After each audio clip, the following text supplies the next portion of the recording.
welcome to another episode of Two Who's Review. I'm Alex. And I'm incredibly annoyed. Oh dear. And today, myself and Incredibly Annoyed are going to be looking at Destiny of the Daleks. It's the second part of our Davros retrospective, the five-part mini-series in Two Who's Review, where we'll be looking at all the classic series Davros episodes. 2 weeks ago, we looked at Genesis of the Daleks, which is arguably one of the best Doctor Who stories ever made. And today we're looking at Destiny of the Daleks, which is the follow-up that isn't.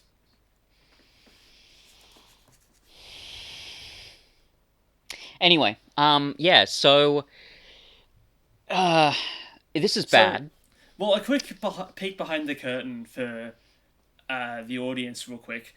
Um, we record separately from our own homes on separate audio tracks, but for editing, we always leave a bit at the beginning where we say something that is then muted on one of our sides so we can sync up our audio. And for this episode, all Fitz said was, Destiny of the Daleks is horrible, let's talk about it. Yeah. Um And I didn't yeah, know that that was your opinion of this story until I heard that. um yeah, I cannot stand this story. That's Um interesting to me. yeah, I look, I'm very very curious to see what the timescale says about this, Mm, but I'm honestly getting to the point where I'm like, even if there's a huge disparity between how I feel about this story and what other people think, I'm at the point where I don't think I really care. I've got my opinion, and that's good enough for me. sure. I thought this was awful. I Okay. just okay. So I'll give a little bit of backstory to this. So, a couple of things. So the first thing is, I think this might have been the first time I watched the story in full, Oh. because it was not shown on the ABC when they were doing their reruns. I think I may have briefly touched on this last time, but Yeah. there was some weird rights problem with, I think it was Terry Nation's estate just wouldn't allow the ABC to run it. So the only Davros story we got was Genesis. After that, they didn't have any on the ABC, so I never watched it then. Uh-huh. And then I realized I don't think I'd ever really watched it before. I'd heard things about it. I'd heard that there are moments that are a little bit laughable, but I thought, oh well, let's check it out. Um, Turns out that I didn't watch it back then. Probably a good thing. Well, I that's interesting because you've had, for a while, you've had the Davros collection, which is all yeah, the with classic yeah, with stories in all of it. them there, Yeah, and and you lent it to me mm, maybe 10 years ago. So you just haven't watched it in all that time? I don't think so. It's very strange, like, because whether it would have been through hatred of the episode of the story, or nostalgia, I would have remembered most of it, but I really don't think I did. It's very odd that that didn't happen, Yeah. but maybe maybe it makes sense. We're gonna get into it, but yeah. So there's that. The other thing that I want to point out is, I said in when we were talked about Genesis, that that was, Terry Nation's final story. And I'm like, yeah, what a great story to go out on. Well, yeah, what a story to go out on. Genesis, fantastic. Turns out that wasn't true, because he would wind Yeah. up writing both the Android Invasion, and this would be his last story. And I am forced once again to say, wow, what a thing to go out on, but not in a good way, not in a good, oh, what a great way to cap off a great writing career in television way. No, in a, good God, Terry, buddy, what were you doing, man? Like, Okay. what happened here? And the other thing that I will add to this particular element is, I do have some sort of slight behind the scenes info here, because I've got season 17 as a special edition on Blu-ray, and it comes with a little booklet which has some behind the scenes info. So apparently, Terry Nation wrote a script, but Douglas Adams of Hitchhiker's Guide to the Yeah. Galaxy fame, he was the script editor for this season, and he came in Oh. and had to do significant rewrites. I think there's a quote in it, and from Doctor Who magazine, where he had said it needed top to bottom rewrites. So my suspicion is that Terry Nation may have had some good ideas here, but maybe something happened where they just got lost in translation.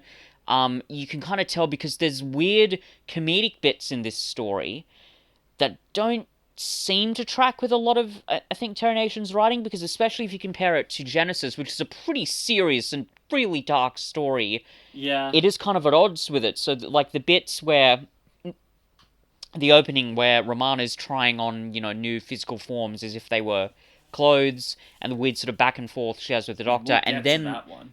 yeah, and then later when the Doctor's explaining the impasse with scissors paper rock, that's, I don't know, that seems like a Douglas Adams thing to do, but it seems a bit odd, at odds to what Terry Nation would do.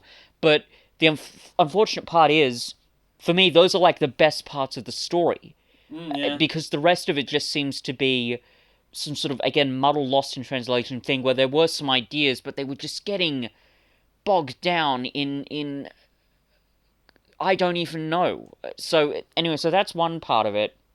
The other thing I'll add as a bit of a sort of prelude or backstory to this is that we were intending to record this episode of the podcast for a few weeks, but we had a couple of stops and starts. Yeah. As I've mentioned before, I like to watch the stories a few times just to keep it in sharp in my memory, and I Yeah. also like to really deliberate and think, okay, do I really feel this way about a story? I have watched Destiny of the Daleks 4 times in the last 6 weeks. Oh no. It did not get better on a second viewing, or a third, or a fourth. Um, that was, I'm not gonna lie, pretty fucking painful. And you may ask, Huff, and perhaps even the audience at home may ask, well, Fitz, why would you do that? Why would you subject yourself to this? You're a guy who, not that the audience at home knows this, but you're a guy who's maybe considering going back to uni, a guy who just yesterday got his collection of old Bionicles out of the shed, ready to, build them again, because that's really fun. Do you seriously not have anything better to do than to watch Destiny of the Daleks 4 times? Apparently not, because I did it anyway. Now, part of it is because, again, I wanted to keep it fresh in my mind, and we've had a few stops and starts, but mostly it was just because I somehow it was almost like I was rationalizing it in my brain, where I'm like, well, yeah, Fitz, you really hate it, but are you really sure? Let's just make extra 1000% sure that you really hate it. And the weird thing was, it was not until, I think it was after the second time I'd watched it, where I realized just how frustrating I found it, because I think I must have gotten into some sort of weird rationalization zone where I'm like, yeah, it's bad, but how bad is it? But then a random scene from Resurrection of the Daleks, which we'll cover next, that showed up on my Facebook, not Facebook feed, my YouTube feed, so I just decided to watch it. And it's this really good bit of dialogue between Davros and the Doctor. Um, and it actually explains the whole, the Daleks being things of pure logic and how big of a flaw that is. This one scene, this one bit of dialogue, in fact, I think only the dialogue from Davros explores and explains that theme better than this entire story, because Davros says, I mean, he's basically lying to the Doctor, but he says, yeah, I'm going to redesign the Daleks, and then he says, my mistake was in making them totally ruthless. It restricted their ability to cope with creatures that relied not only on logic, but instinct and intuition. That is a fact that I wish to correct. That, for me, explores those themes better than this whole story. And it was only after watching him like, my God, is this what good writing looks like? Wow, what have I been floating through for the last few weeks? Because it clearly wasn't, an effective form of critical thinking. Because Jesus Christ, I cannot stand this story. It's bad. And we'll get into this, but it's so nothing. This is a nothing story. It feels like there's nothing happening. The plot, okay, we'll get through it. I'll allow Cuff to take us through the timescales, but basically, Cuff, you and the audience may want to buckle up. This is probably going to be a bit of a doozy. I'm not going to lie. Well, I've been waiting for something like this because you mentioned we're getting into the timescales. I still haven't given my initial impressions of the story. You've been so. Oh, that's true. Pardon me for stepping on No, your that's toes okay. there. And I think we're gonna. I think you're gonna. When I say I've been waiting for something like this, you're gonna understand what I mean by that in a second. I thought this episode was fine. Really? Yeah, I didn't. I mean, it's not great, but I don't think it's as bad as you think it is. Um, So I think we have, like, for the first time pretty much ever, hit upon an episode where we both have very different views of. Has this had? I'm This hasn't happened before, right? Like we've had I disagreed don't about I don't think certain so. things. Like I think Sea Devils, we had disagreements about the ending specifically, but I think Yeah, overall we yeah. both largely had But similar views about the yeah, bulk of it. nothing like this. Yeah, I'm surprised it's happening now. Mm.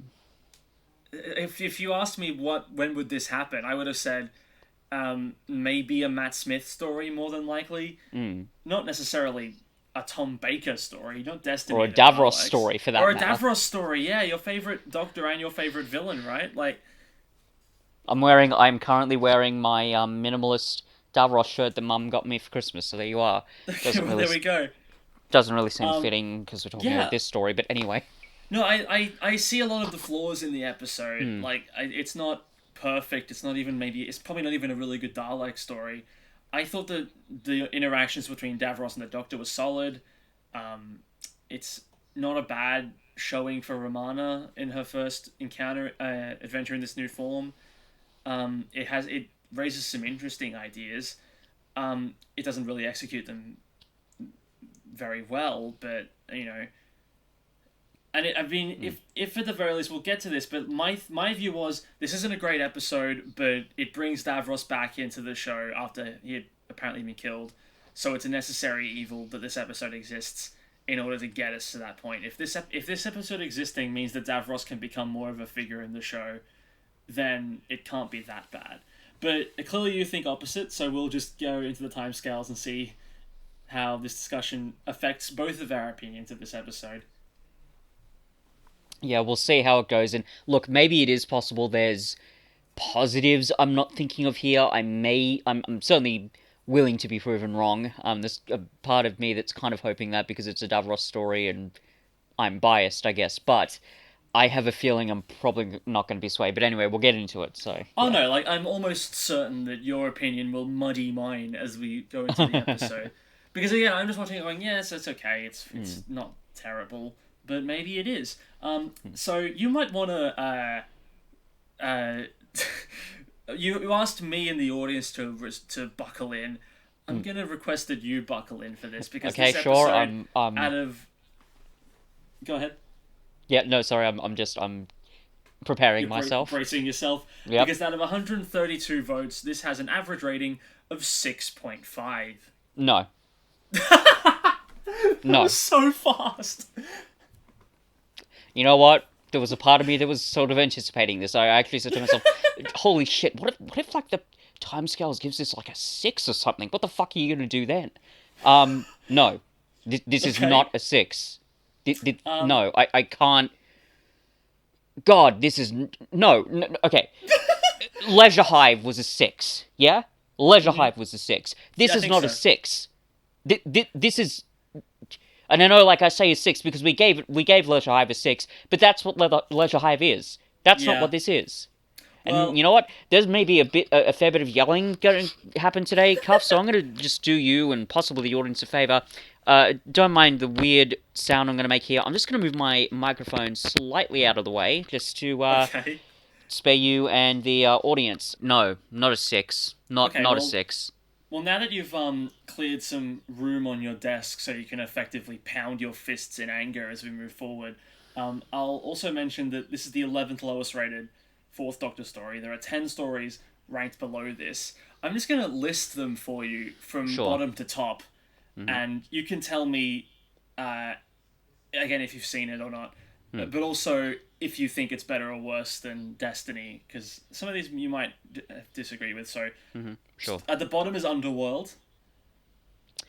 Um, I I barely remember that story. Uh huh. I know it doesn't have a great reputation, so I can't really speak to it. But I would believe that that's pretty fair. So Okay. you know. Next is the power of Kroll. Um, I remembered that being okay because I've got the key to time and I've watched it. Um, but again, we should cover the key to time at some point. But I guess, I'm but sure we I will. Yeah. think I think I would have to watch it again to really be sure that it's worse than this. Hmm. Um, yeah, so that's how I feel about Then we all of that. have. I'll run through these like pretty quickly, and then you can just Sure. give me your gut, like yes or no. Meglos, Uh, yeah. the Horns of Nimon. I like the Horns of Nimon when I watched it.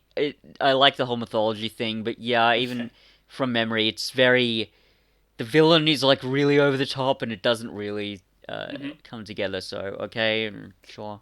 The Invisible Enemy. I liked the Invisible Enemy when I watched it. I liked the whole, shrinking the Doctor to the size of a microbe. That was remember personally enjoying it, but I could be, could be nostalgia goggles Uh huh. uh, coming in. Yeah. Nightmare of Eden. Um. uh. Don't remember much of that story. I only remember this one clip, and it's because it was on a special feature. The Mandrill, which is the name of the monster, they look a little fake, and it's but again, I'd have to watch it again at some Hmm. point to give a definitive answer. Revenge of the Cybermen. Yeah, I know. I remember Revenge of the Cybermen. I don't think it was great, and I definitely know it's got a pretty bad reputation. Also, Hmm. terrible Cybermen voices. Can't believe how bad Oh, those were. But great. yeah, The Creature from the Pit. I barely remember that story. Maybe that's a symbol of how not great it is. But yeah, I barely remember it. I must admit. The Invasion of Time. I like the Invasion of Time. It's a weird. Again, years since I've seen it, but it's a weird. It's a Sontaran episode, which is kind of fun. You got the Doctor acting kind of like a madman. It was a little weird. I think they descend into the heart of, not like literally the heart of the TARDIS, but like I think they go into the bowels of the TARDIS. So it's like, and I think they go into rooms that look like almost like gym pools. I'm not sure what that was about, but I kind of like how wacky that is. So from memory, I certainly enjoyed it more than Uh huh. this. But yeah, again, that could just be nostalgia goggles. Hmm. One left, and this is really what I've been building towards. The episode ranks directly below Destiny the Daleks is The Leisure Hive. No, Another flat no, gotcha. no. Okay. Well, glad we went through that. Incidentally, just above Destiny the Daleks, we have the Armageddon Factor and Robot. Robot was considerably better than this, I would say. Mm-hmm. So I'm Uh, not quite sure what's going on there. yeah, well, timescales would have something to say about that, but hey, Hmm. a lot of people have influence over where an episode is ranked on timescales, and as we know about people, some of them are dumb. So I assume we'll be able to Yeah, touch on that a anyone who bit more. doesn't have the same opinions as me, that's just not on, folks. Come on. Hmm. Well, especially the five people who gave Destiny the Daleks a 10 out of 10 score. I assume that you have something to say to them Wow. as well. Uh, Fuck. That's Yep, all I have that's to about say. it. That's about all That's you all I have to need. say about it. Um, 18 out of 68 people say that this story requires a previous one. I would almost say certainly you need to have seen Genesis Yeah, and before jumping into this. even the previous story, because it's Oh funny yeah, of course. they mentioned the Armageddon factor, but that was the story directly preceding this one because they'd just gotten through the key to time. That was season 16. Uh So huh. um, yeah, like you need to know who is this companion who's just showed up in the TARDIS. Right. Especially Yeah. given it's a regeneration story for Romana, which is Yep. We'll touch interesting. on that as well. Yeah. So 6.5 for plot, Nope. 7 for acting. This I will give it. The performances are pretty good. I mean, like, God, David Goodison and Lala Ward, God love them. They are doing their best with what they've been giving. In fact, that's true really of the whole cast. Yeah. I really think in terms of writing, only the Doctor's been given a chance to shine. But Yeah. beyond that, like they're not bad. Especially by classical standards. There's no performances that are really hokey. I mean, maybe when the Movellans get powered down with their when their little I don't know battery things, whatever they are, get taken off them. Maybe that's a little wacky, it's but not it great. works well for classic Doctor Who. That actually, there are a whole bunch of reasons why those little moments bother me, but the performances themselves when they're powering down, that's the least frustrating thing about that element for me. So yeah. 6.4 for effects. Again, fine. It's not bad. Like I was Seeing surprised at Daleks blow the up is good fun. So. yeah, and I'm surprised. I was surprised when the ship lands at the beginning. There's a surprising amount of practical effects used there, especially Yeah, when it like starts digging. Like it's really yeah, when it's impressive drilling stuff. in, it works. It works pretty well. Yeah, So yeah, again, especially for Classic Who, by Classic Who standards, yeah, there's nothing in this story that makes me think, yeah, oh, yeah, it's shown its budget. What are you doing, BBC? It was a little weird when I noticed that one of the Daleks had like black rings around the little lights on its head, but none of the others did. So maybe they just dug up a spare Dalek from the costumes department. I don't know. It was a little odd, especially given that it's not like a higher ranking Dalek. It's just kind of there. But again, that's a minor thing. I'm not that doesn't bother me. And there's like I yeah. said, there's nothing in the special effects that make me think, yeah, oh, this is really terrible. I will say one thing: the way Davros's chair move seems a little odd. It looked a Yep. little clunky, especially in comparison to Genesis, where the way it moved around. I mean, I think the way Davros is directed in Genesis was fairly strategic. You don't see him rolling around a lot, but even when he is, it looks more convincing than what we've got here, which is a Yeah, I little mean, I wrote down strange. I wrote down three words while I was watching this episode, and those three words are Davros Baby Walker. Like he looks like he's been put in one of those big chairs with the wheels on it that babies can use to sort of practice running around in when they're young. I mean, that's especially Yeah. evident when, as he's doing so, at one point he sort of hits one of the corners and sort of deflects off very briefly. He hits a wall and bounces off. uh, That was the first thing I noticed. I was Davros like, oh, pinball. okay, yeah, because especially when he's first activated, he really does kind of look like he's doing the Fred Flintstone thing to get the chair moving. Like he's basically just walking underneath the seat. Oh God, I love that comparison. That's great. That's fantastic. I mean, not really. I'm just saying that Well, yeah. to make myself feel better, but it's still hilarious. Anyway, And finally, 6.4 for replay value. nope. Great, and now that we've got through This that, got worse. Actively got worse on rewatches. okay, I know I'll that take because your I've word watched it for it. 4 fucking times. Well, I've watched this episode in the past when you gave me the Davros collection, and I barely remembered any of this watching it back, so take that as you will. But let's get through this synopsis really quick. The Doctor and a newly regenerated Romana arrive on Skaro and discover that the Daleks are about to use explosive charges and a group of humanoid slave workers to mine the planet in search of their creator Davros. A stalemate has arisen in a interplanetary war that the Daleks are waging against the robotic Movellans, and their hope is that Davros will be able to give them the edge. A force of Movellans has also arrived on Skaro, determined to thwart the Daleks' plan. Davros is found in the ruins of the old Khaled city and immediately revives his life support systems, having held him in suspended animation ever since his apparent death. He quickly deduces that the battle computers of the two warring races are locked in a logical stalemate, and that he can break this by introducing an element of intuition. The Movellans, having reached the same conclusion, want the Doctor to do likewise for them. Davros attempts to destroy the Movellan ship using a suicide squad of Daleks loaded with bombs, but the Doctor returns to the Khaled city and tricks him into inadvertently detonating them before they reach their target.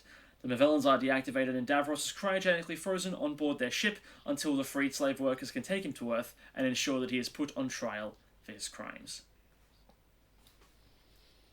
Um, sure. Yeah, not a bad story on paper. Um, Unless you disagree. well, there are some ideas which are kind of cool if they were handled in a better way. For example, apparently the Daleks are robots now. Well, yeah, that was going to be one of my things. The fact that they're constantly That's referring to just the Daleks. established. Yeah, they refer to the Daleks constantly as robotic, even though we see the Doctor examining some Khaled mutant flesh at one point. And even that seemed kind of like I don't know. I was thinking because I watched this morning. Like even that seemed kind of almost pointless to me. Like what was the point of that to say? Oh no, don't worry guys. We haven't we haven't totally forgotten the canon here, because here's this little bit. Well, I guess that's Oh no, to. I think that what annoyed me about it actually was like that it almost seemed convenient to me that a remnant of a Khaled thing was just there and the Doctor just found it, and it's like, God, that was stupid. That was one of the stupid moments in this Well, story. yeah, But he found a squid in a quarry and was like, "Hey, here, audience, remember there's still mutants inside. Even though we're calling them robots, we haven't forgotten Dalek canon. We're just kind of putting it to the side to make this story work." you wonder, it's like yeah, they went out into the BBC quarry and filmed it. It's like, oh look, there's a bit of uncooked chicken. We can use this. Um, it was dumb. That didn't make a lot of sense to me, and it didn't help because No. they've basically just done away with canon in a really loose way. It's very much loose canon. It's so stupid. It's so stupid that they Well, try to go this route. yeah, because it's the concept of these two species, and they're both relying on battle computers to help simulate different strategies and work out how to get the edge, but they're both operating at their logical limits, and therefore both sides are able to anticipate each other's side's moves, and neither has an edge. Um, that's not a Dalek story. No. And what really frustrates me about it is it's okay. So the idea of the Daleks losing their Dalekiness, the thing that we've talked about before, the racism meets Ship of Theseus problem. That Mm-hmm. is a really interesting idea, and it would be explored later on particularly in something like Remembrance of the Daleks. So that is a really interesting concept, and maybe if they wrote a totally different story, they could talk about that, and that way they could firmly establish that okay, they're becoming more and more robotic. This is a big problem. They do not devote nearly enough attention to this question to make it remotely feasible for this No, story. And no, I'm I gonna agree. just put this out there right now, and I cannot believe I am saying this, but in terms of this question of, what makes a Dalek, and how that works in the plot. One of the ways you can work it into a Doctor Who story is by having Dalek on Dalek faction wars. They do this in Yeah, Remembrance of the Daleks and even Revolution of the Daleks. yeah, I had a similar thought I halfway through the can't episode. I was like, this should be a Dalek Civil War episode, right? I can't believe I'm going to say this, but in terms of understanding, having a basic understanding of how those themes can work, I genuinely think that Chibnall did a slightly better job in Revolution of the Daleks than they do here, simply because at least there's a bit of the Dalek on Dalek faction fights in Revolution of the Daleks. It's barely given screen time, it's not remotely explored properly enough, and it's certainly not enough to fix up the rest of the episode of Revolution of the Daleks, which is a bad episode. But at least Chibnall seems to understand on a basic level how these sort of themes can be explored. Here, Come on, they're not even. don't say things you can't take back. Be careful with your words. Look, maybe I will have to eat my words at some point. That's entirely possible, and I'm willing to take that. But as of right now, this just frustrated me so much more. And maybe it is because Terry Nation wrote it, because you could argue, oh well, if someone's going to play fast and loose with the canon, the creator of the Daleks, he has more of a prerogative to do it than most people. That may be true, but that kind of makes it even more depressing that it's this bad, that it's so dumb and pointless. The one caveat I will throw in here, and the one sort of, well, not redemption, but allowance, I suppose, I'll give with the story is, and this is something I didn't quite notice until I'd watched it a second time, but Davros says, you must inform me of all the Dalek defeats, and then there's the bit where he's got the little spherical computer and he's learning Yeah, about it. Maybe that's when he learns that the Daleks have become robots. Maybe that's when it's explained. But even if that was the point, then God, they should have established that way clearer than they did. Because all yeah. you essentially get is everyone saying, "Oh, that they're robots. They're robots. These things are robots."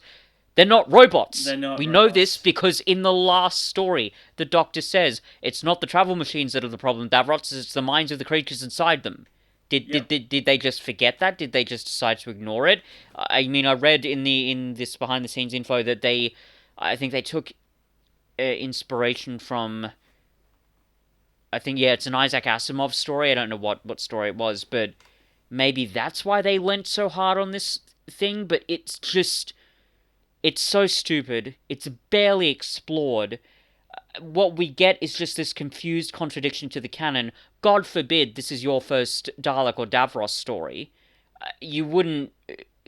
It's just bad, and it's certainly nothing compared to Genesis. I like the tonal, well, not the tonal, but the qualitative whiplash I experienced watching this story was pretty profound. I'm not gonna lie.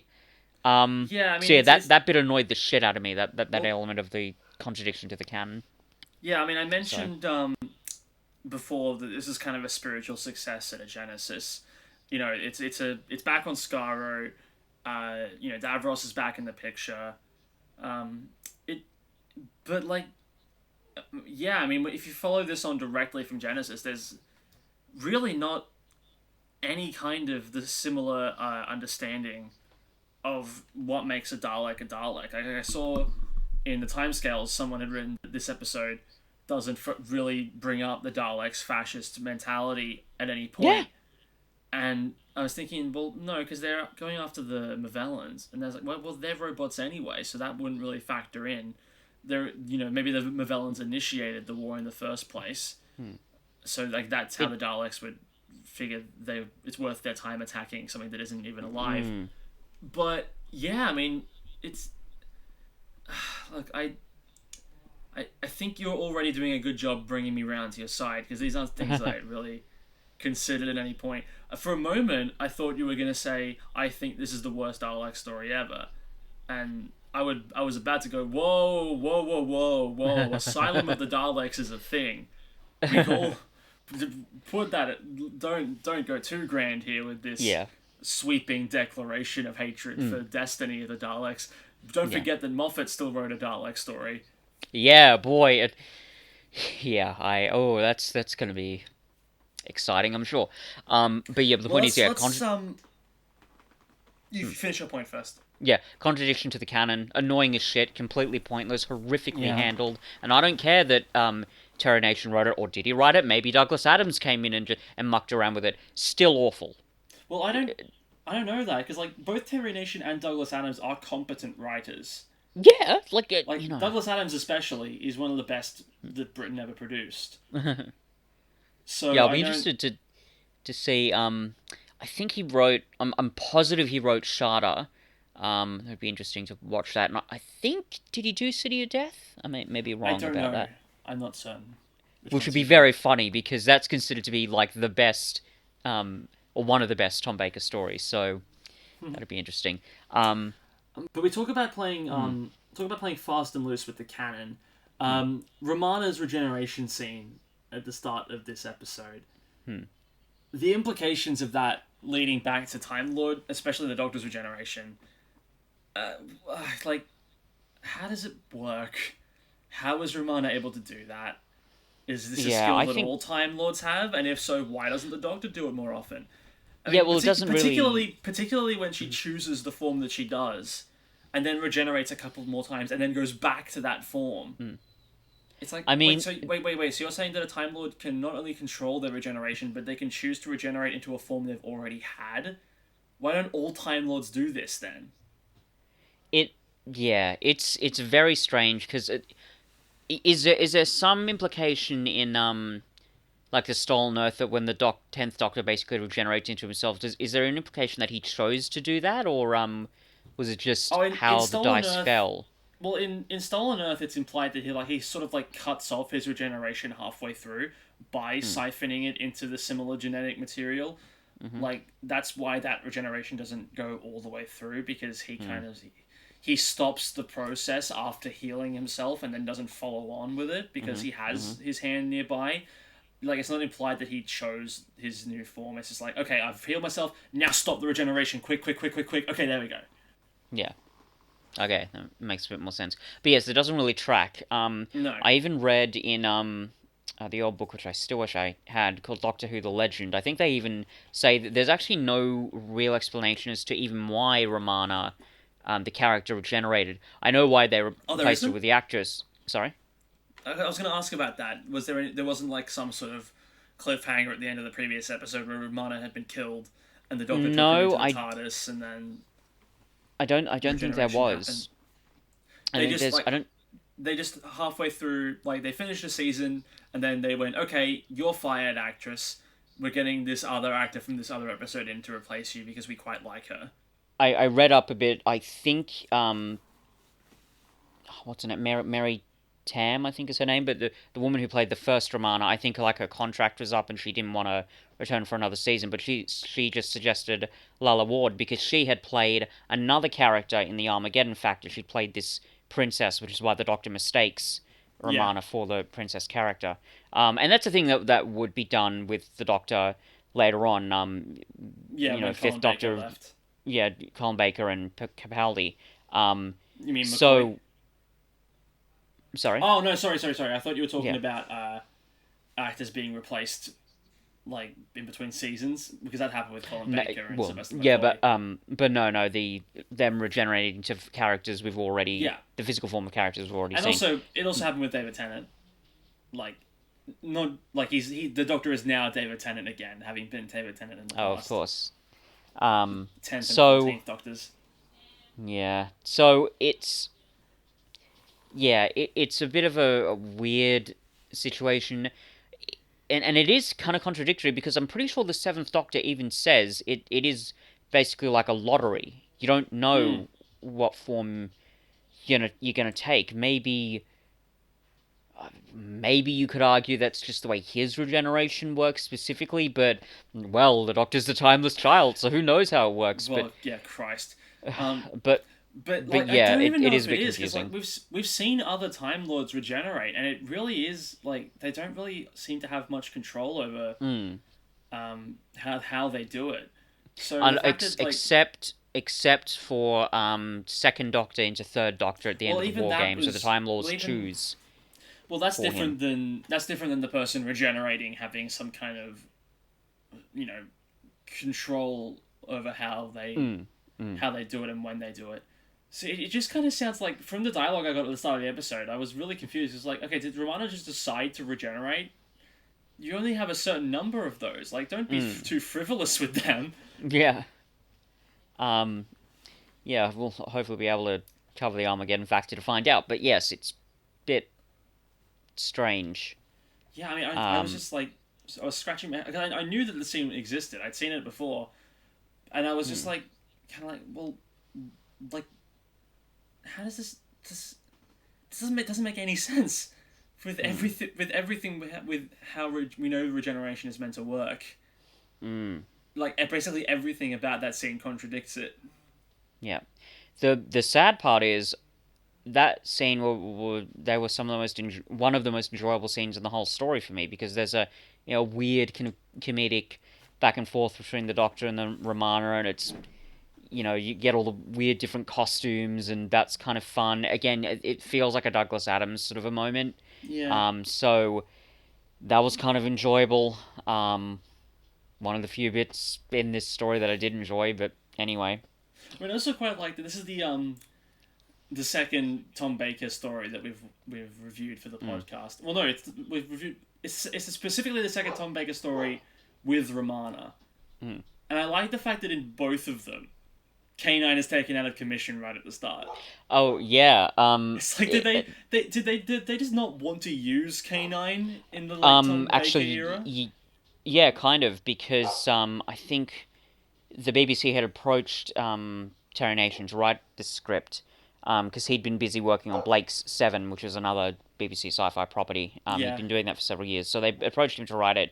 But apparently, he wasn't a fan of K9 as a character, so he's just not in the episode now. sure. I mean, at the very least, it's explained away by. I mean, what was it like? What He's was got it? laryngitis. Laryngitis. That was it. Yeah, it's explained away by robot laryngitis as opposed to K9 just wanting a swim And blowing up, yeah. and blowing up. Which Yeah. I'm gonna be honest, I'm actually not quite sure which one is more ridiculous when breaking it down. Yeah, I mean, well, at least like this episode acknowledges Mm. Like, how you get laryngitis, you're a robot. Whereas the other one, it's very it's not intended to be as funny as it is when K9 chases a ball into water and explodes. No, that's what makes it extra funny. But yes, it's clearly not to. It's meant to be a fairly dramatic and serious moment, albeit Yeah, very bizarre. yeah, exactly. It goes back to the thing. It's the thing that's kind of unique to Doctor Who. How many shows can you say open with a robot dog swimming into the ocean and exploding? Yeah. Okay. Anyway, Um. um, So yeah, the first episode of this story places a lot of emphasis on the radioactive nature of Skaro, which I which understand. It makes a lot of sense. Like, they've it's aftermath of a very long war, but also aftermath of one of the major cities on Skaro being nuked. There would be a lot of fallout. But then, like, it's kind of just instantly dropped, and it's never mentioned in the yeah, story it's again. never brought up again. It's like, here, take these pills, which that could have been interesting. Like, it's a classic thing of Chekhov's pill. If you, it's like, yeah, take these pills. Don't forget to take them, or you'll be affected by it. But then it's never brought up again. It Well, they it have the little beepers. I think that were those for, like, you got to retake your pills. I completely forgot what they were for. I don't really remember that. What beepers do you mean? Do you mean like? Well, they were in the first episode. Like, he gives one to Romana before they leave the TARDIS, and he says something about what it's for, and then it's brought up again later in the same episode, and I completely forgot what they were for. And I was like, okay, is it a reminder to redose your anti-radiation pill? But Maybe. Um, but I don't know. is a little unsettling that I've watched it so many times and I can't remember that Well, it's detail. it's it's another thing that's dropped after the first episode, Yeah, it's and the like, Doctor yeah, brings up, like, oh, it's this person died of malnutrition. Isn't it strange that the radiation didn't get them first? yeah, but And that's then never addressed again. yeah, it's very bizarre. It's another thing. Um, It's another thing that's similar to finding the Khaled mutant, where it's like they clearly remembered too late in the writing process that Skaro got nuked.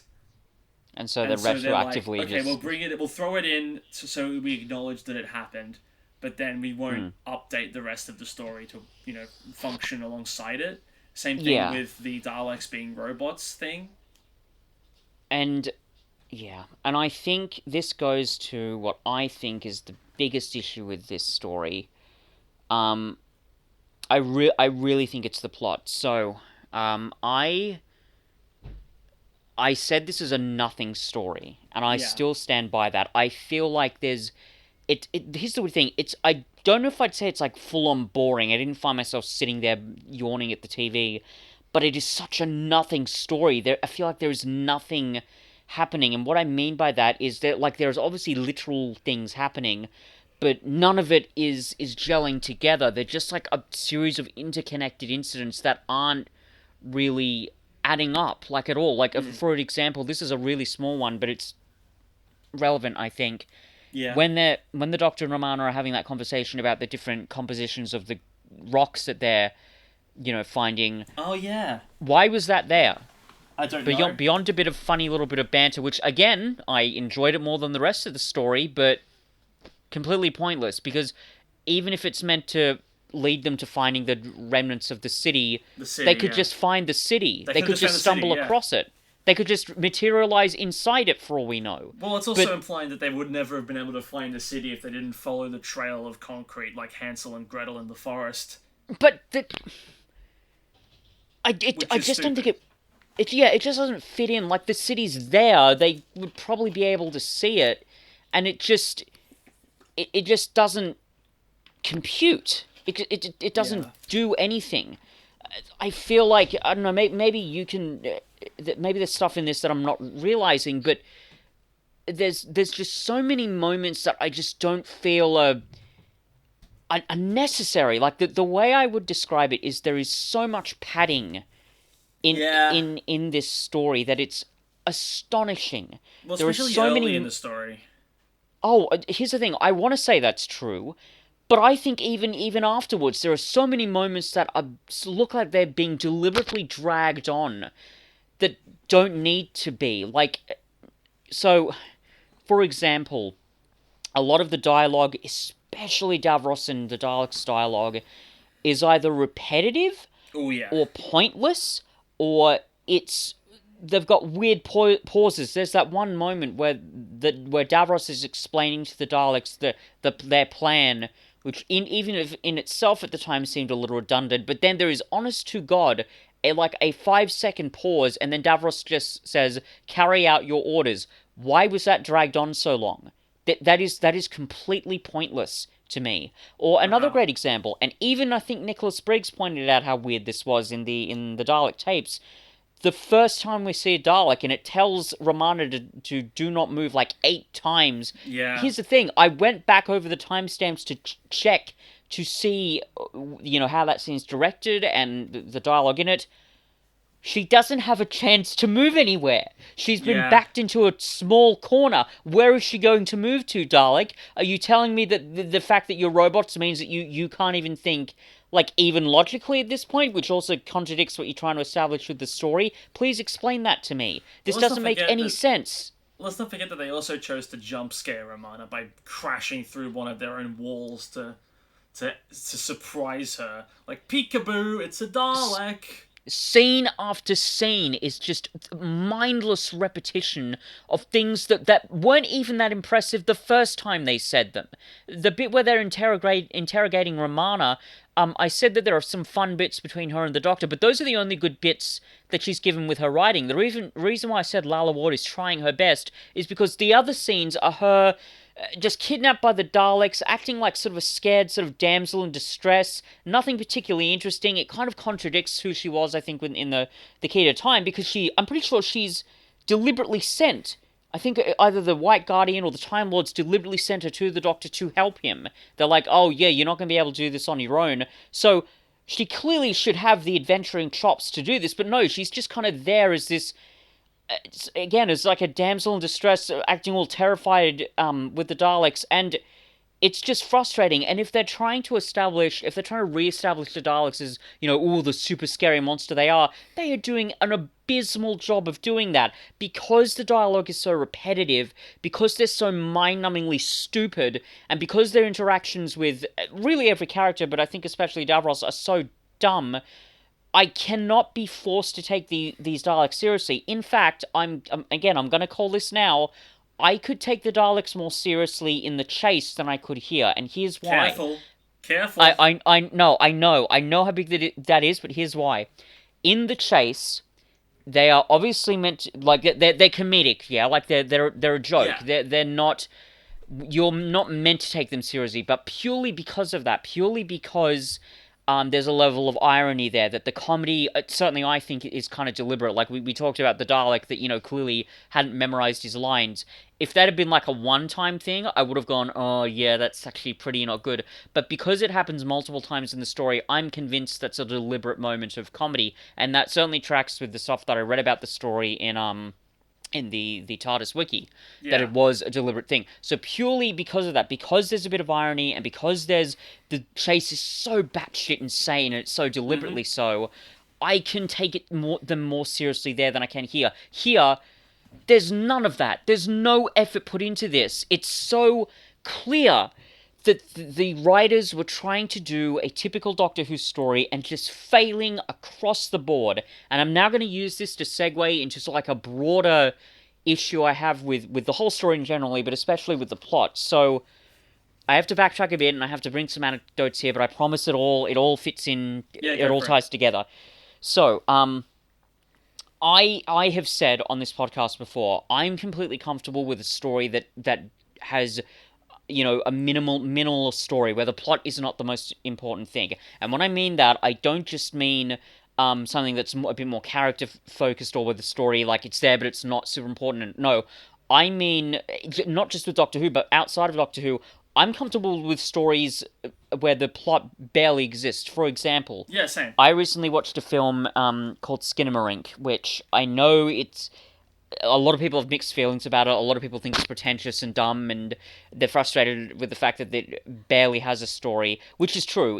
There is a narrative thread there, but it is barely there. It's like a shadow of a pulse of a plot. Yeah. So, and I can understand that perfectly. If someone would have watched that and said, Nick, I couldn't, like, I could stand this for like maybe half the movie, but the rest of it, I don't know what they were doing. I can understand that.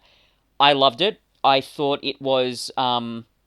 I now I think have finally decided. I think it's the scariest film I've ever seen, and Well, I think that's saying quite a lot, given I'm a person who has loved horror movies since his early teens. It really really terrified me. It was, yeah, it was so scary. It was so atmospheric. It was so innovative and clearly dedicated to a unique creative vision. Um, I couldn't help but sort of getting intoxicated by it, and it does it felt very demanding of my attention. Like when I was watching it, the first 15 minutes, it felt like nothing was happening, but that, for me, it felt deliberate. It felt like my brain just sort of submitted to the process that it was sort of trying to establish. So with a story like that, even if the plot is barely there, I'm completely fine with it, as long as I can tell that there's a fair amount of deliberation and artistic impetus in what the story is doing. I can I can accept that. I can adjust myself to whatever is happening here, and I can say, okay, great. There's a person here who clearly has an artistic vision, and they're going for it, and they're creating something unique and magical and wonderful, and I can fall in love with it. It's great. Again, if anyone was to watch a movie like Skinamarink, and God knows there are a lot of movies that are similar, especially in the horror genre, and say they don't like it, I can understand that, and that's fine.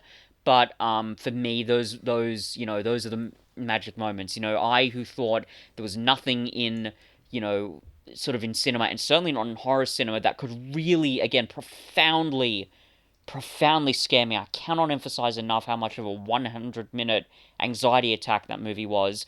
But also, I didn't think there was much in cinema that could really think, oh, this is something that's opening up the form. This is something that's blasting apart kind of what movies are. This movie did. So, again, I apologize for the tangent, but it's just important to establish that. So, that's how I feel about those stories.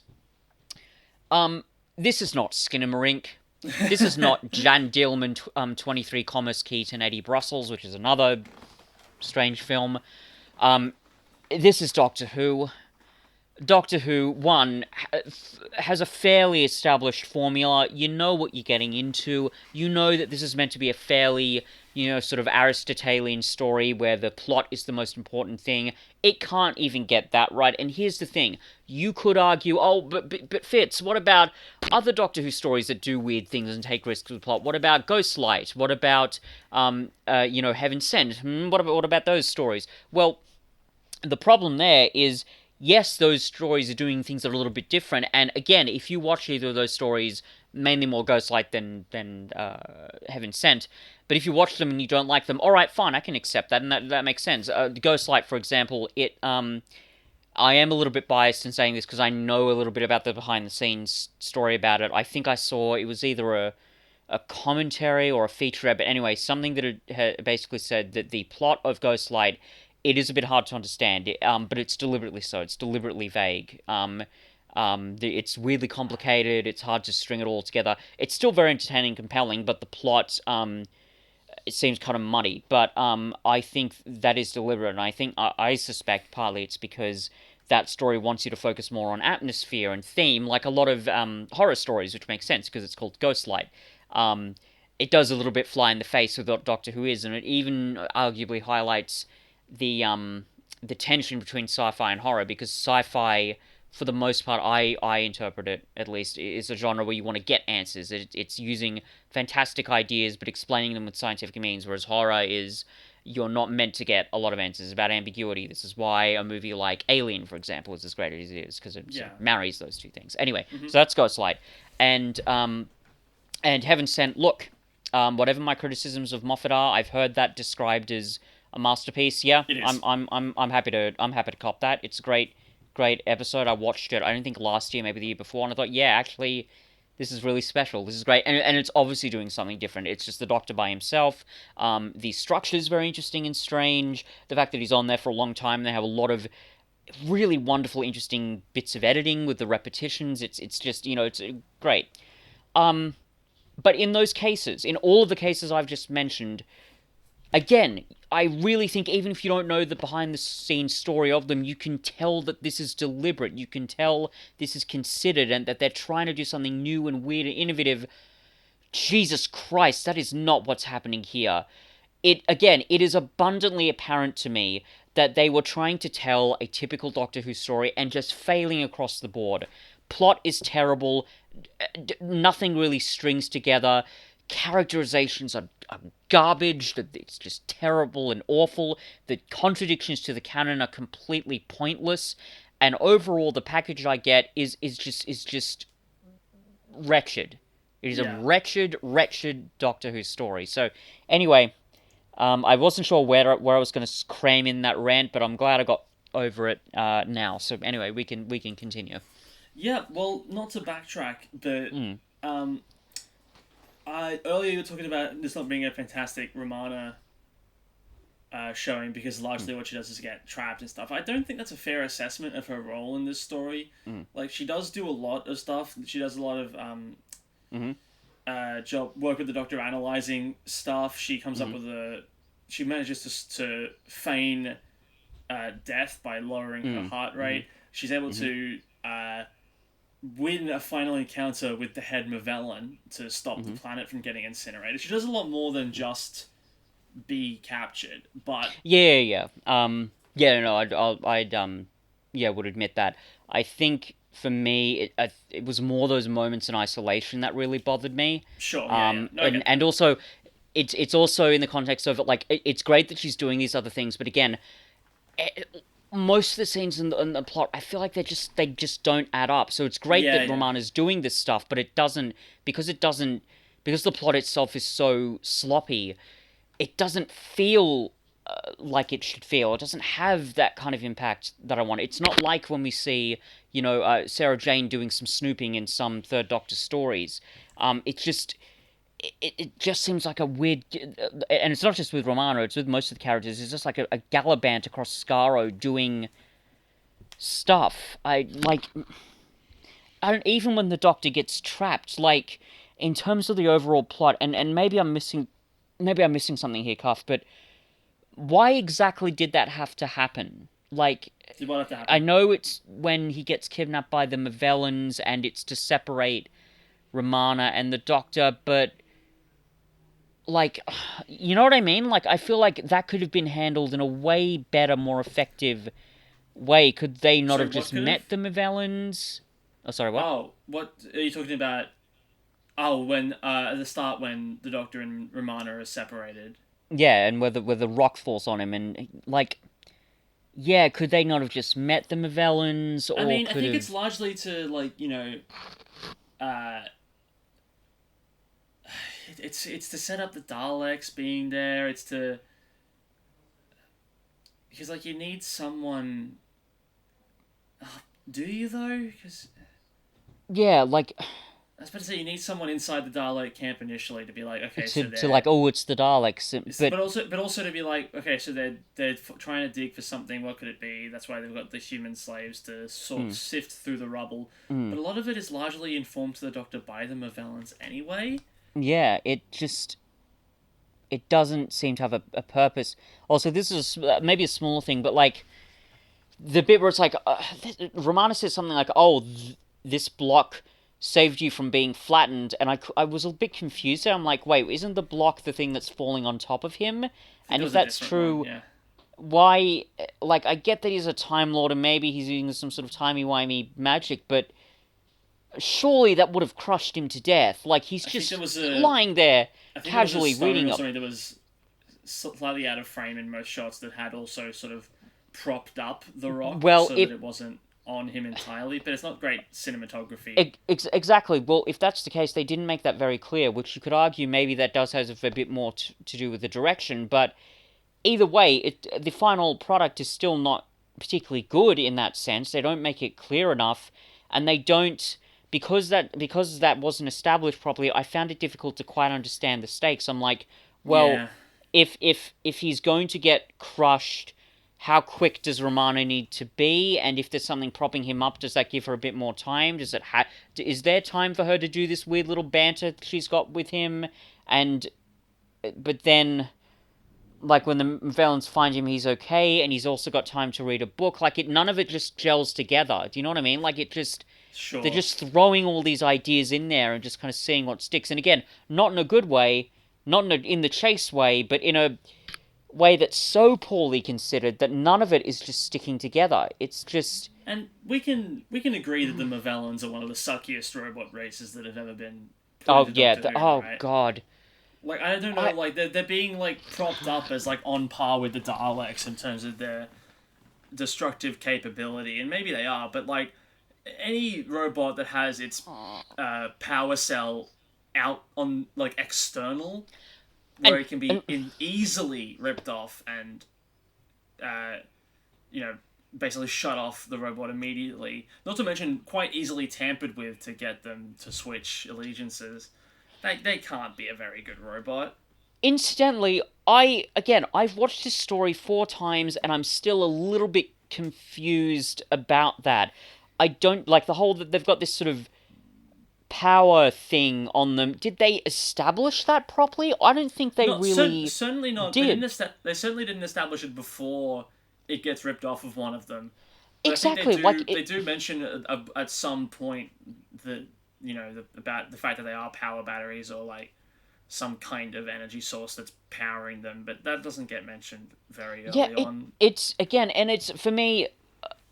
Look, maybe it is just me. Maybe I don't know. Maybe I wasn't paying enough attention. But similarly to other stories that we've looked at over the past few months, year, goodness gracious. Yeah.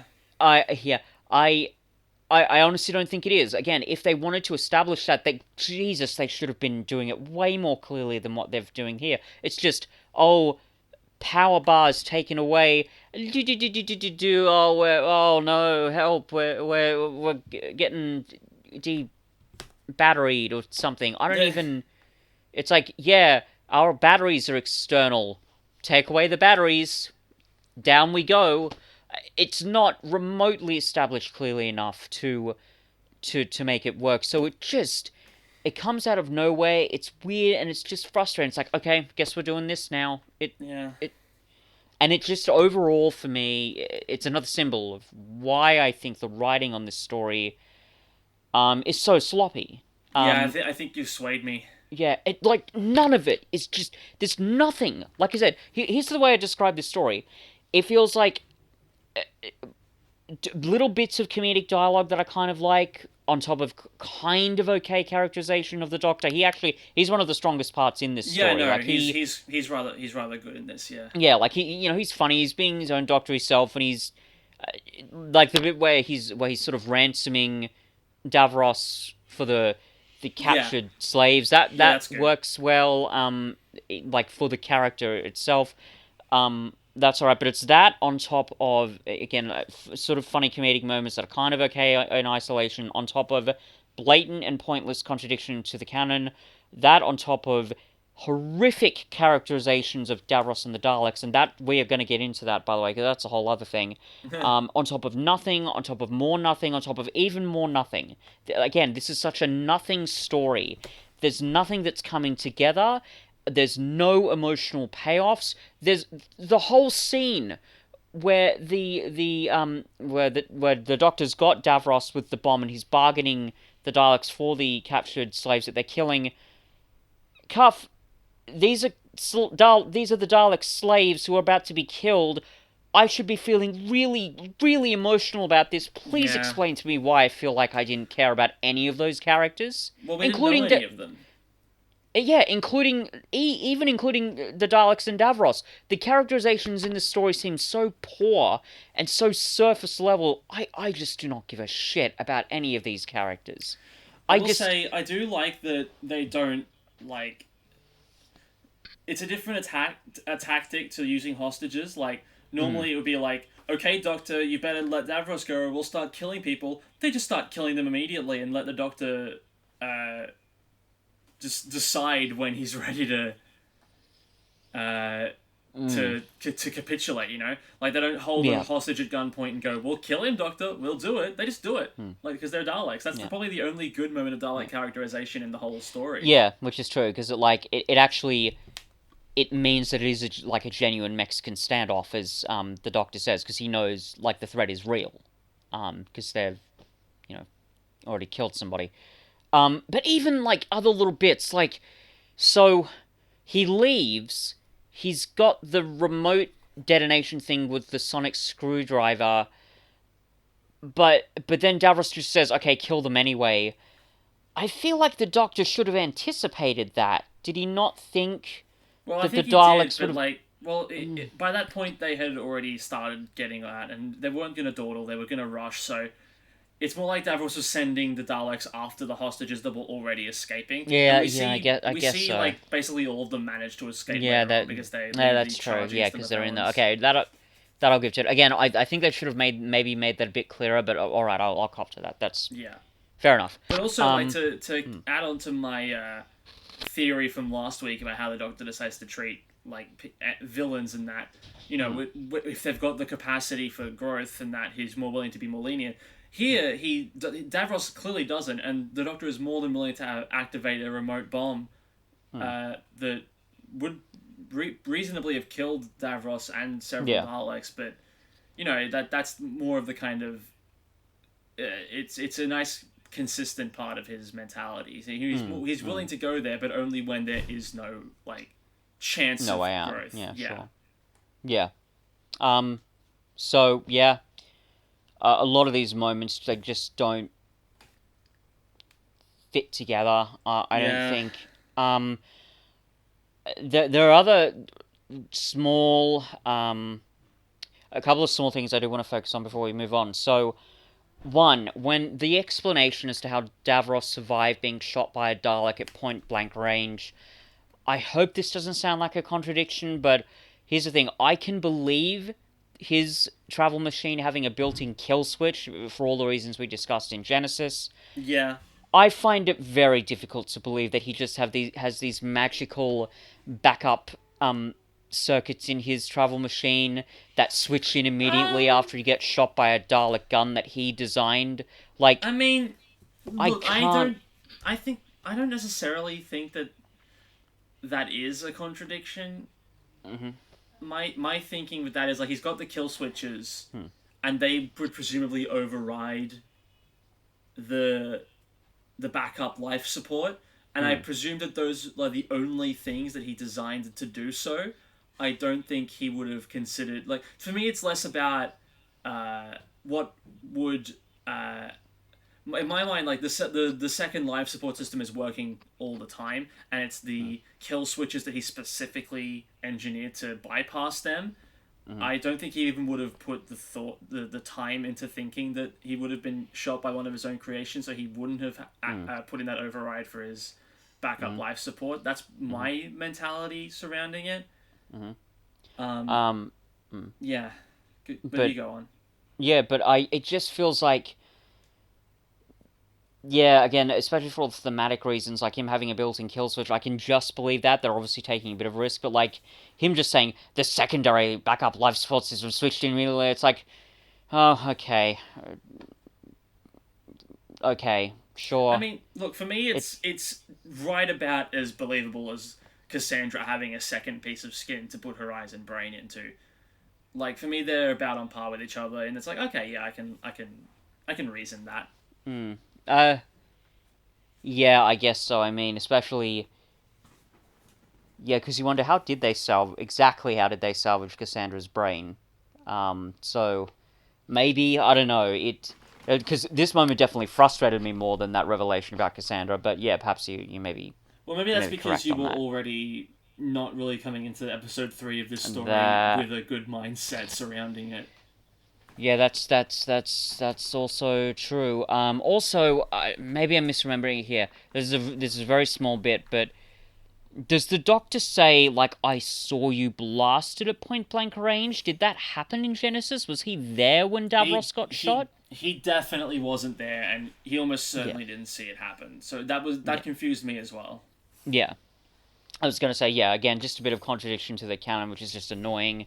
Yeah. Again, it's more. It doesn't. It's a smaller element, but it's symptomatic of the broader problem that there's just from my perspective, such a lack of care with the writing on this story.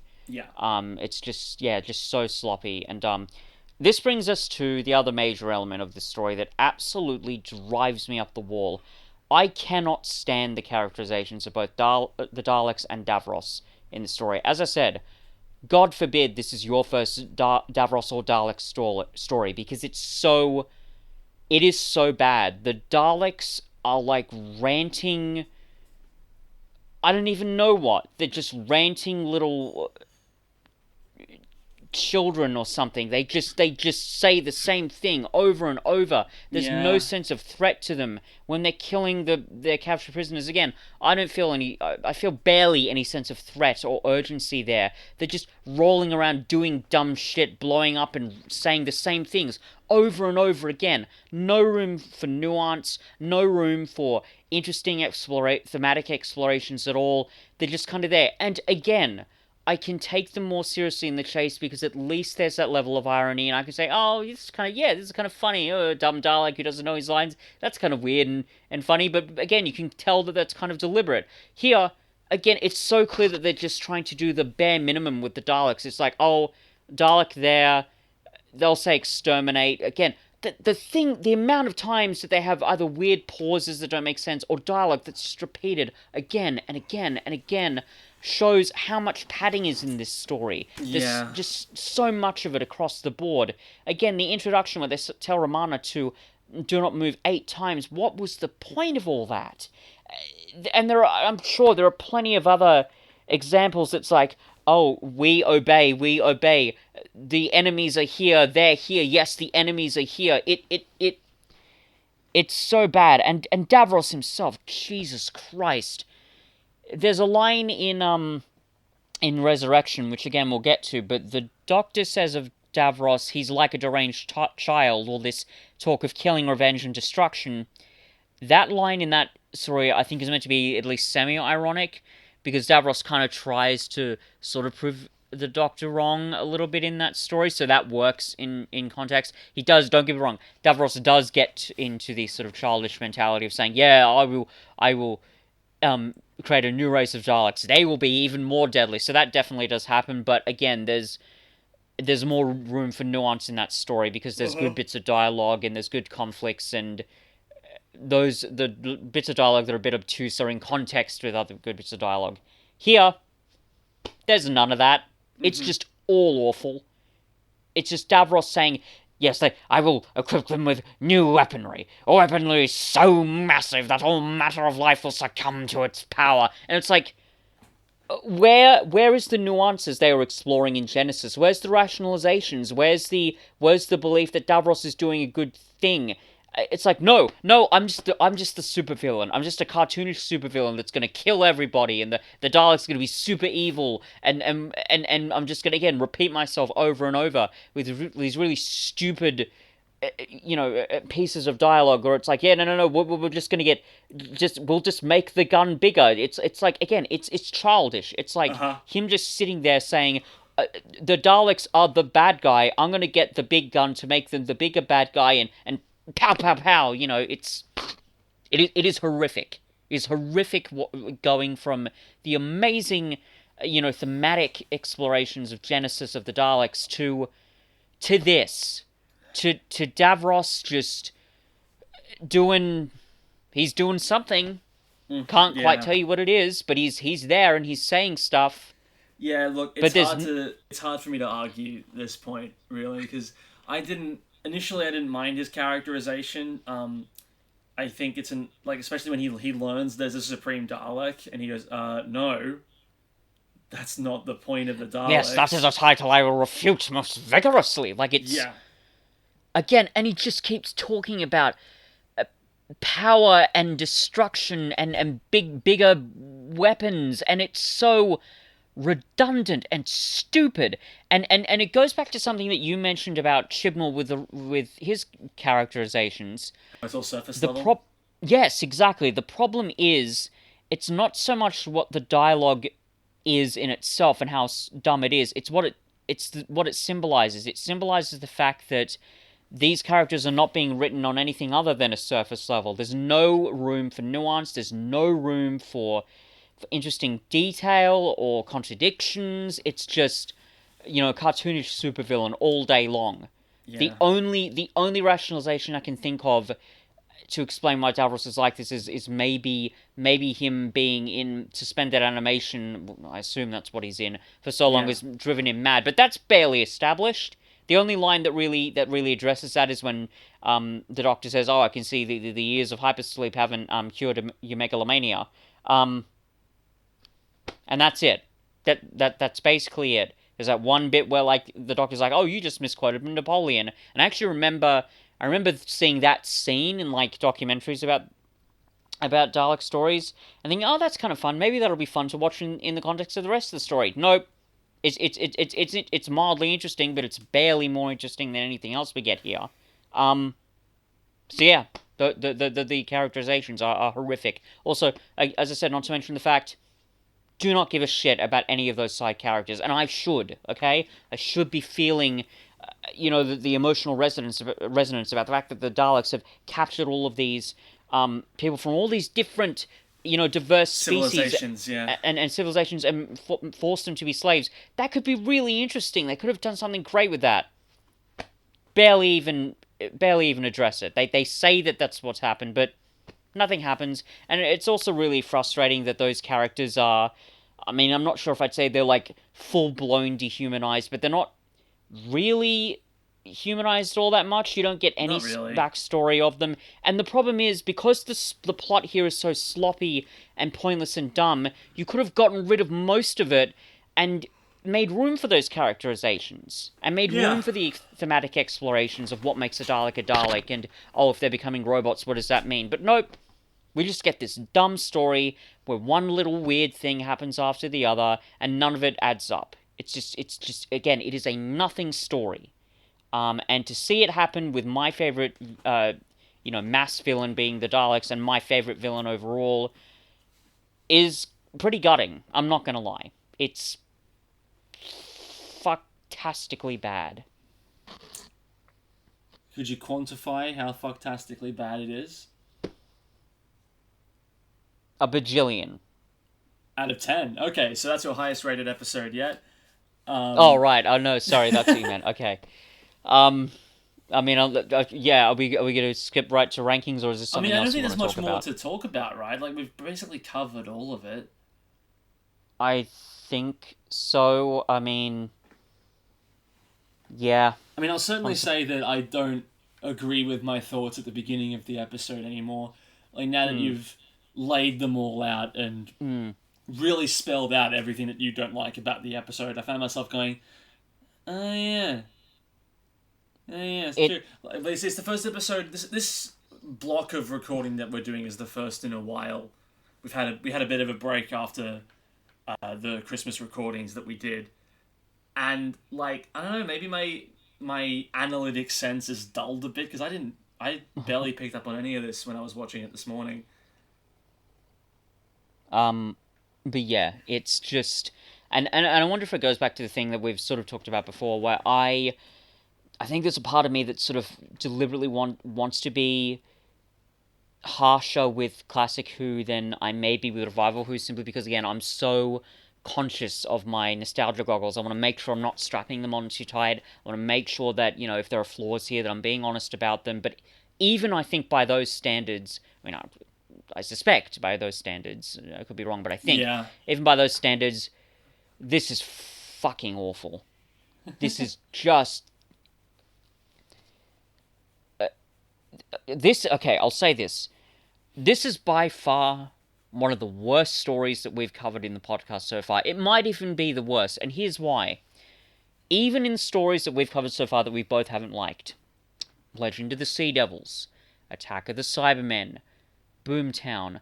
From memory, we've been able to discuss ways that the story could be salvageable. There's some bits where if oh you yeah, changed a couple of things here and there, maybe there could be something you could enjoy yeah, in that's them. true. We have, yeah, Certainly true. It's definitely true with Boomtown, and also really true with Legend of the Sea Devils, because we're like, oh, if only they focused on these plot points yes, here, yeah, and but here, even if there are like we're hypothetically saying, oh, if they thematically focused on some of these other things, that could work.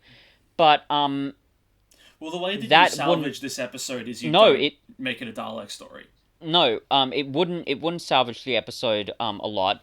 And certainly for what we've got with the plot we've got and also with characterizations and the way they've both sort of come together, there is nothing salvageable about this story. There's nothing Okay. where I can say, gee, I wish the stars aligned differently and they made this creative decision. Nope. This is Well, why again I say it's a nothing story. well, I think if it was about, I don't know necessarily that. I think maybe if it was about two strictly robotic species, not Daleks, leave them out of the equation, leave Davros out of the equation, leave Skaro out of the equation. If you take the basic story beats and you make them about two warring robotic races who operate on pure logic, you give yourself room to delve more into those thematic elements without having to bring Davros into the picture, who kind of gets in the way of all of that stuff. And you just make it about they're both looking for a way to defeat the other. They've both come to this planet because there's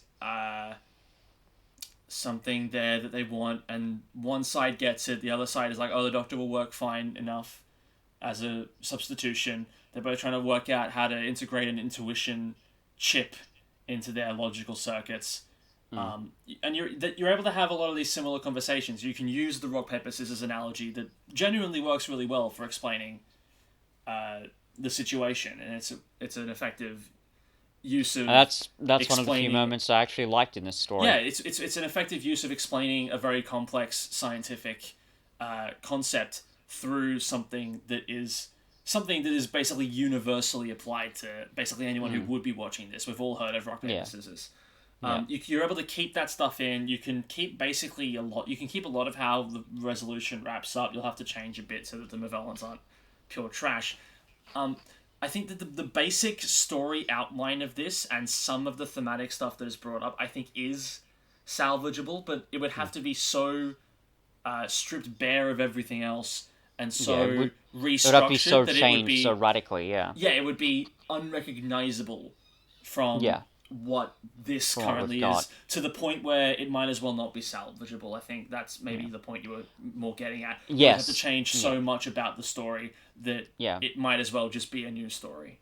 Yeah, like there are ideas that are really cool. Again, especially thematically, but even some of the concepts, like again, Daleks being less Dalek-y. But again, you'd have to map it onto a completely different story. And I will actually also say, when I remember watching it, I think it was the second time that I watched it, and I'm like, oh, okay, well, but this is where Davros comes in. He's coming in halfway through the story, which I'm actually pretty fine with. They can kind of build up to it, all right. I thought, maybe the story's going to really pick up here. Nope. No, it didn't. The story didn't pick up.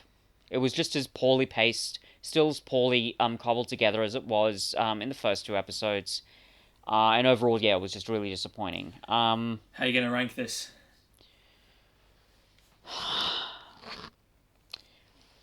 Okay.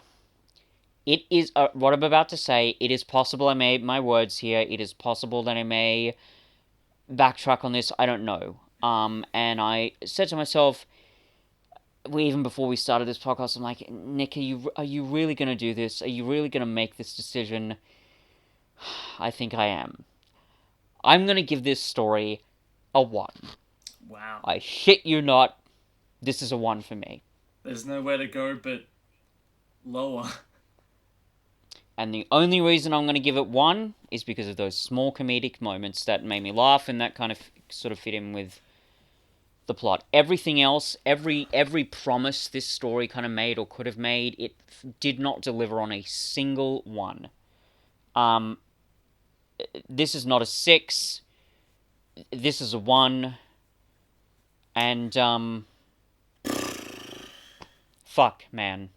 What else is there to say? Well, I don't know if I'm going to go quite that low.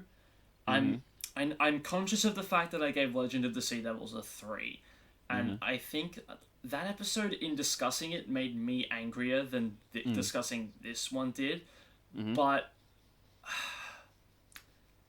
look, I don't think we've reviewed anything yet that has taken such a deviation from established canon. We've discussed Timeless Child. We haven't reviewed it yet. That's a different kettle of fish. But I don't. Nothing that we've reviewed, at the very least, so far on this show, Hmm. has been so devoid of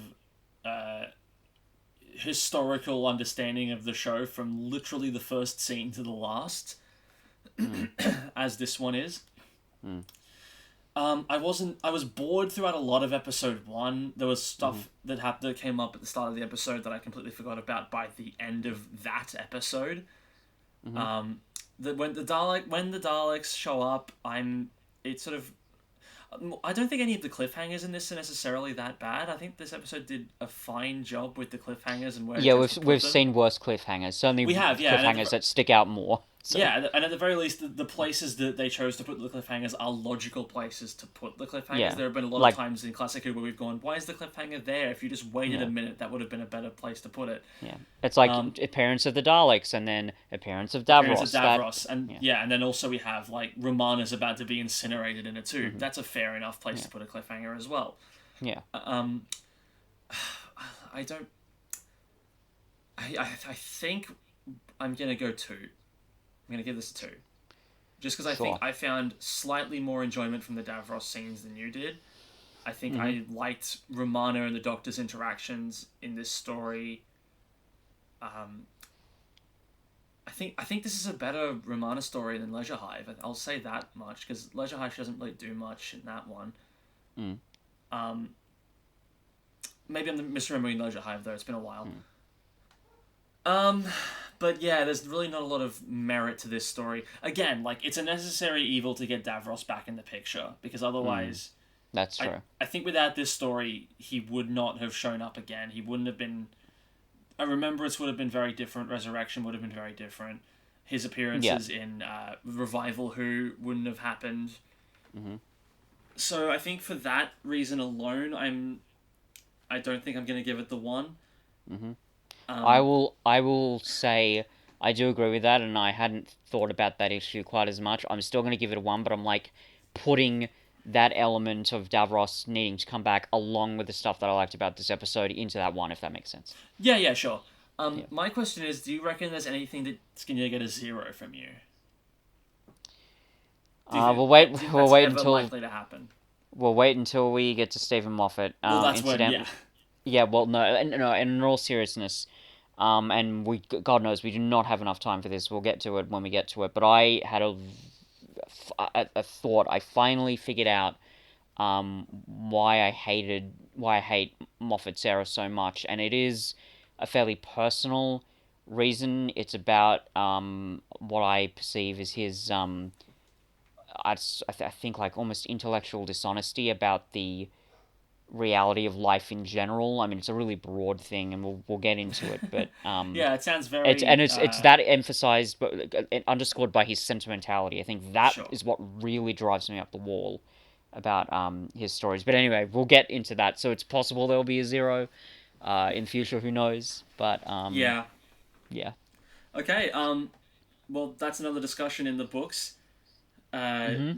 In 2 weeks, we'll be looking at Resurrection of the Daleks, continuing on this Davros marathon that we're going on. But next time, we're going to be looking at Tooth and Claw, an early 10th Doctor story that I think is really underrated by the Doctor Who community as a whole. I really I enjoyed remember Tooth really and Claw enjoying from it. memory. I loved it. Yeah, and who knows? I haven't seen it in ages. Who knows if it's going to hold up or not? I hope it does because, like I said, I remember really liking it. But until then, I've been Alex. And I've been having an existential crisis. And we didn't quite get to that moment of us having very different views about an episode. That didn't end up happening, but we'll get there eventually. And to wrap up this episode, seek, locate, and exterminate. And then I'm just going to loop that 5 different times.